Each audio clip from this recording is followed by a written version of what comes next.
what you have, hold fast, that no man take thy crown. That no man take thy crown. I pray nobody will take your crown.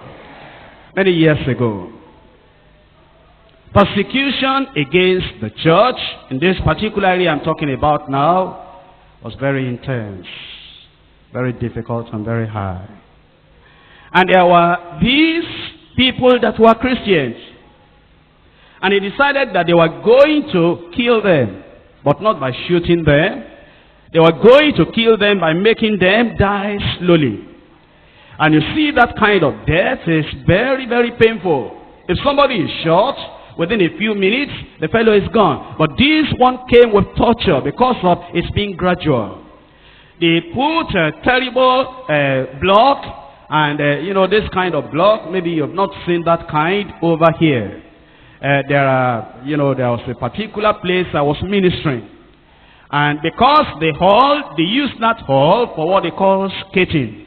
And then they put solid ice on the ground. And the ice will look like just the ground where you are now, very, very solid.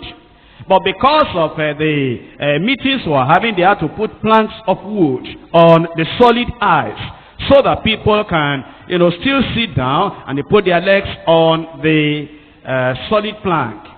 But then there was somebody that tripped on that ice on the ground, that is in a part that was not covered, and he broke his knee. I mean, it's solid ice, but very, very cold. So this persecution of these 40 people, they put them in this particular ice, not covered, very cold. And as they just put them there, what will happen is that they will just die away like that. And they put soldiers so that they cannot run away. Soldiers on guard with their guns. So that those people will just stay there until they are freezed to death, frozen to death. And so these 40 people there, when they first got there because of the persecution, they were holding on, and they said they were not going to give up. And eventually one of them freezed to death.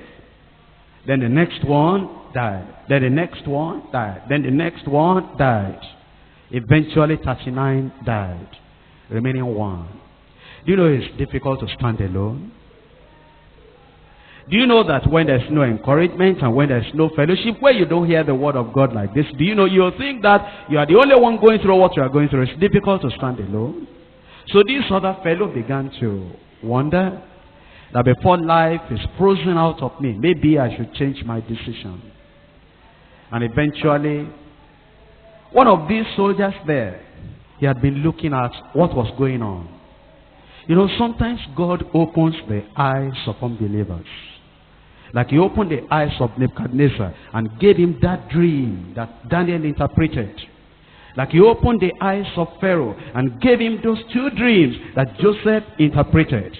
Like he opened the eyes of the wife of Pilate and gave her that dream that he eventually said, don't do anything with that innocent man. He opened the eyes of this soldier carrying the gun and watching over these people that were dying one by one. And he saw that these people, immediately they die, the crown will be put on them, and then they fly away. He was saying, what?